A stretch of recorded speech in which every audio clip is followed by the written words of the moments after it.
Selamat datang. Jumpa lagi dengan ACN. Alur cerita novel. Sebelum kita mulai cerita ini, ayo silahkan subscribe, like, komen, share, dan nyalakan loncengnya untuk mendapatkan notifikasi terbaru ketika Mimin upload videonya.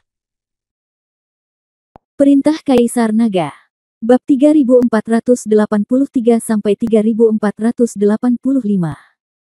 Bab 3483, bergembiralah. Melihat panah cahaya yang tak terhitung jumlahnya yang ditembakkan oleh Chen Ping, ekspresi Qi Pei Jia tiba-tiba berubah. Dia mengangkat armor sihir hitamnya ke puncaknya, dan aura berbahaya terus mendekatinya. Mata Tianming. Qi Pei Jia meraung, dan sebuah mata langsung muncul di dahinya. Langit di sekitarnya menjadi abu-abu, dan energi yang tak terhitung jumlahnya berkumpul di Qi Pei Jia. Di bawah kehampaan abu-abu ini, panah cahaya tampak melambat, seolah-olah dihentikan oleh sesuatu. Di atas langit, awan gelap berkumpul, dan seluruh langit menjadi semakin gelap. Seluruh dunia sepertinya berhenti perlahan, dan hanya busur Raja Dewa Chen Ping yang memancarkan cahaya. Energi hitam yang tak terhitung jumlahnya terkondensasi di depan Qi Pei Jia, dan panah cahaya menembus penghalang dan mengenai Qi Pei Jia. Tubuh Qi Pei Jia terus mundur, wajahnya penuh keganasan. Perlahan panah cahaya menghilang, Qi Pei Jia menstabilkan sosoknya, dia mencoba yang terbaik untuk mengendalikan dirinya. Tapi seteguk darah melonjak dan dia memuntahkannya tiba-tiba. Qi Pei Jia sedikit terkejut, dia adalah biksu tingkat 8 di alam kesengsaraan, tetapi dia dilukai oleh Chen Ping, biksu tingkat pertama di alam kesengsaraan, sungguh keterlaluan. Qi Pei Jia tahu bahwa busur Raja Dewa di tangan Chen Ping pasti memainkan peran besar. Tetapi jika senjata ajaib yang bagus tidak memiliki kekuatan yang cukup, mustahil untuk melintasi begitu banyak alam dan melukai diri sendiri. Chen Ping memandang Qi Pei Jia yang muntah darah, dan ekspresinya sangat jelek. Mata Tianming Qi Pei Jia sangat kuat pada saat ini, Chen Ping sedang menarik busur Raja Dewa, dan sudah sulit untuk memadatkan panah cahaya. Seluruh dunia sepertinya diselimuti kabut hitam oleh Qi Pei Jia itu. Nak, aku akui kamu sangat kuat. Jika aku memberimu waktu, kamu pikir kamu akan menjadi masalah serius bagiku. Aku tidak akan membiarkanmu memiliki sedikit pun kesempatan untuk bertahan hidup hari ini, tidak sama sekali. Qi Pei Jia menyeka darah dari sudut mulutnya, dan 3 mata di dahinya bersinar terang. Seiring dengan kilatan cahaya, aura menakutkan mengembun. Segera, seberkas cahaya tiba-tiba jatuh dari langit dan menuju ke arah Chen Ping. Sinar cahaya ini datang dengan sangat tiba-tiba, seolah-olah muncul di atas kepala Chen Ping begitu saja. Chen Ping tidak punya waktu untuk menghindar, jadi dia hanya bisa berteriak keras, dan tubuh emas yang tidak bisa dihancurkan di tubuhnya meledak dengan kekuatan maksimal. Bahkan kulit Chen Ping mulai bersinar dengan cahaya keemasan, seolah-olah telah dilapisi lapisan bubuk emas. Ledakan. Sinar cahaya itu jatuh. Seluruh bumi bergetar, dan lubang sedalam puluhan meter langsung menghantam tanah. Chen Ping dipukul, dan tubuh emasnya yang tidak bisa dihancurkan langsung hancur. Potongan sisik emas jatuh dan berubah menjadi ketiadaan. Chen Ping, sebaliknya, terbaring di lubang yang dalam, tanpa setetes darah pun di wajahnya. Pukulan Qi Pei Jia terlalu kuat. Di alam kesengsaraan tingkat 8, ditambah dengan kekuatan mata Tianming, Chen Ping, bahkan dengan busur Raja Dewa dan tubuh emas yang tidak bisa dihancurkan, masih tidak bisa menahannya. Tidak mungkin, jaraknya terlalu besar. Dan Qi Pei Jia ini, yang berada di alam kesengsaraan tingkat 8, jauh lebih kuat dari yang lain. Orang ini jelas mendapat kesempatan bertemu, mungkin dia mendapatkan biografi iblis besar yang sebenarnya, jadi dia sangat kuat. Chen Ping sedang berbaring di lubang yang dalam, memandangi langit yang gelap, seluruh tubuhnya tampak dalam keadaan lesu. Saat ini, Chen Ping sepertinya merasa tidak berdaya. Tidak mungkin dia bisa menjembatani kesenjangan ini di dunia nyata. Tuan Chen, Anda harus bersemangat, Anda harus bersemangat. Zeyan berteriak keras di lautan kesadaran Chen Ping. Dia tidak bisa membiarkan Chen Ping terintimidasi, jika tidak, Chen Ping pasti akan kalah. Jika Chen Ping mati, Zeyan juga akan menghilang. Tapi saat ini, mata Chen Ping kusam dan dia tidak memiliki semangat juang. Busur Raja Dewa telah dicabut, tapi dia masih tidak bisa berbuat apa-apa pada Qi Pei Jia. Chen Ping tidak punya cara lain. Qi Peijia perlahan berjalan ke tepi lubang dan memandang Chen Ping yang terbaring di dasar lubang, dengan sedikit rasa jijik di wajahnya. Bab 3484 Kamu terlalu muda. Bertarunglah denganku, kamu terlalu muda. Qi Peijia memandang Raja Dewa Gong di samping Chen Ping, matanya penuh keserakahan, dan menamparkan Chen Ping dengan telapak tangannya.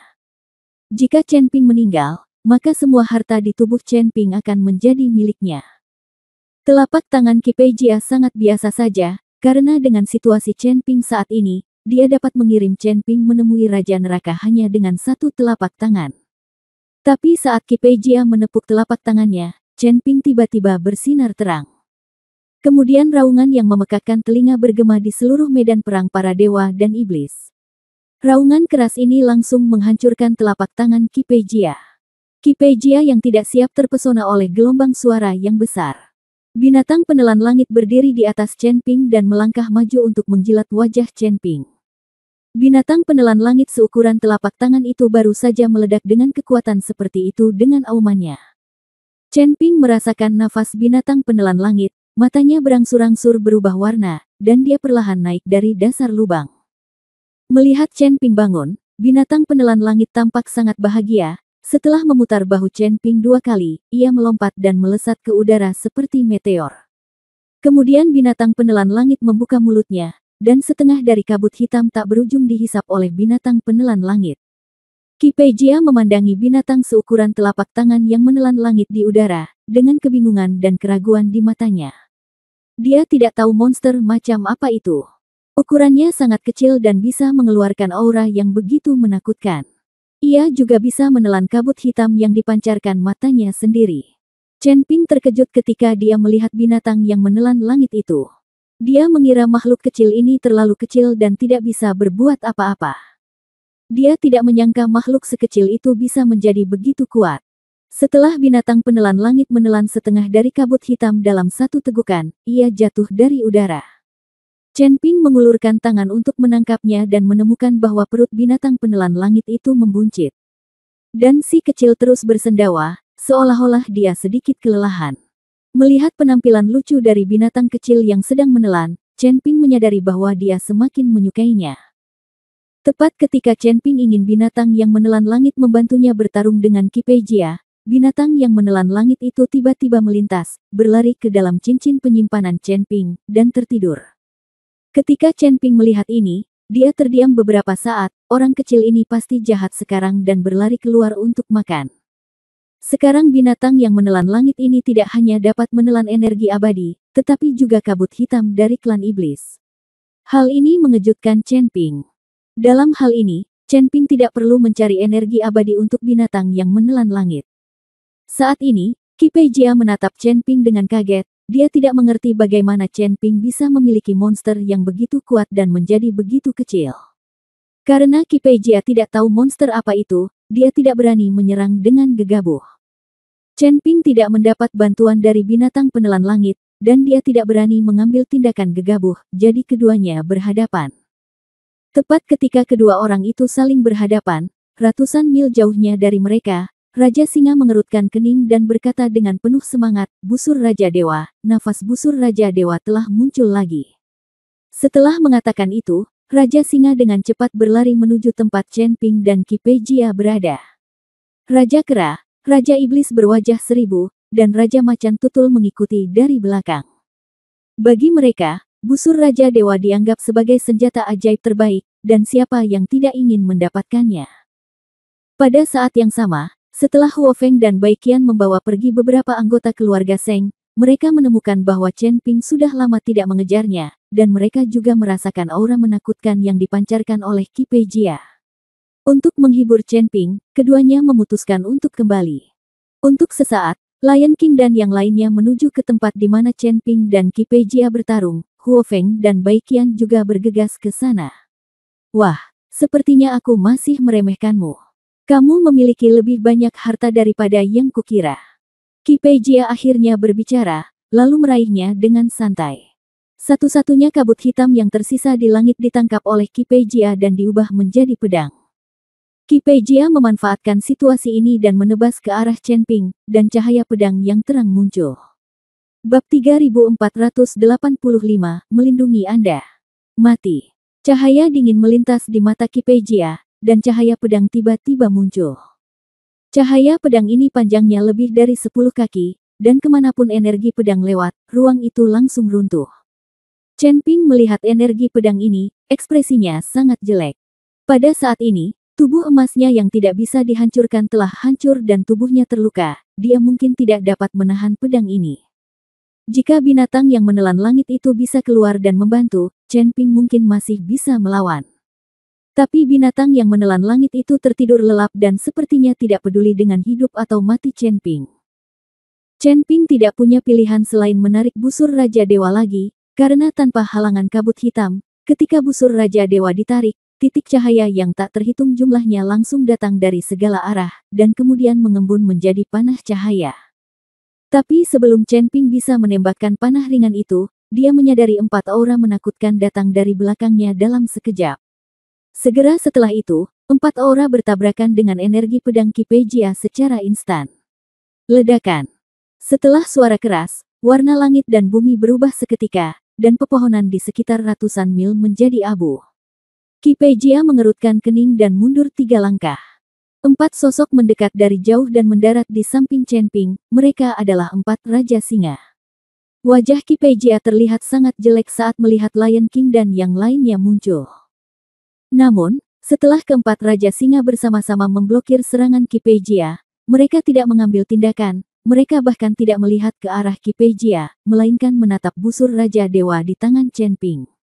Pada saat ini, busur Raja Dewa di tangan Chen Ping telah ditarik, dan panah cahaya siap ditembakkan. Keempat orang itu melihatnya dengan kaget, rahang mereka hampir terjatuh. Mereka tidak pernah menyangka bahwa busur Raja Ilahi akan berada di tangan Chen Ping, dan yang lebih tidak terduga adalah Chen Ping benar-benar dapat menarik busur Raja Ilahi. Anda harus tahu bahwa Chen Ping hanyalah seorang biksu tingkat pertama di alam kesengsaraan, tetapi dia benar-benar dapat menarik busur Raja Dewa. Itu keterlaluan. Merasakan tatapan keempat orang itu, Chen Ping merasa sedikit panik, dia perlahan melepaskan busur Raja Dewa, dan panah cahaya perlahan menghilang. Keserakahan di mata keempat orang ini membuat Chen Ping tahu bahwa keempat orang itu pasti tidak ada di sini untuk menyelamatkannya, tetapi tertarik pada busur Raja Dewa di tangannya. Aku akhirnya tahu kenapa Putri Rubah melindunginya. Dia pasti tahu bahwa orang ini memegang busur Raja Dewa di tangannya, jadi dia melakukan itu. Kata Raja Singa. Putri Rubah bertindak terlalu jauh. Dia bahkan tidak memberi tahu kita. Sepertinya dia ingin menyimpannya untuk dirinya sendiri. Raja Macan Tutul juga sedikit marah. Ki Pei Jia melihat keempat orang itu menyukai busur Raja Dewa di tangan Chen Ping, dan dia merasa sedikit lega, selama keempat orang ini tidak ada di sini untuk menyelamatkan Chen Ping. Meskipun keempat orang ini hanya memiliki kekuatan alam kesengsaraan tingkat ke-7, Ki Pei Jia tidak tahan jika mereka berempat bergabung. Terlebih lagi, ada Chen Ping di sini, jika mereka benar-benar bekerja sama untuk menghadapinya, dia tidak akan mampu mengatasinya. 4 senior, aku punya dendam terhadap bocah ini. Aku hanya menginginkan nyawanya. Adapun harta di tubuhnya, aku tidak akan mengambil satupun dari mereka. Apa pendapatmu tentang keempat senior itu? Ki Pei Jia bertanya dengan sopan kepada keempat Raja Singa. Tak satu pun dari 4 orang itu berbicara, mereka semua menatap Chen Ping. Akhirnya, Raja Singa berkata, "Nak, berikan aku busur Raja Dewa. Aku bisa melindungi keselamatanmu dan mencegah orang lain membunuhmu." Raja Singa tidak setuju dengan Ki Pei Jia, melainkan mengikuti Chen Ping untuk memulai bisnis menggunakan busur Raja Dewa. Namun, sebelum Chen Ping dapat berbicara, Raja Kera di sampingnya merasa tidak puas dan berkata, "Raja Singa, apa maksudmu? Mengapa aku harus memberimu busur Raja Dewa?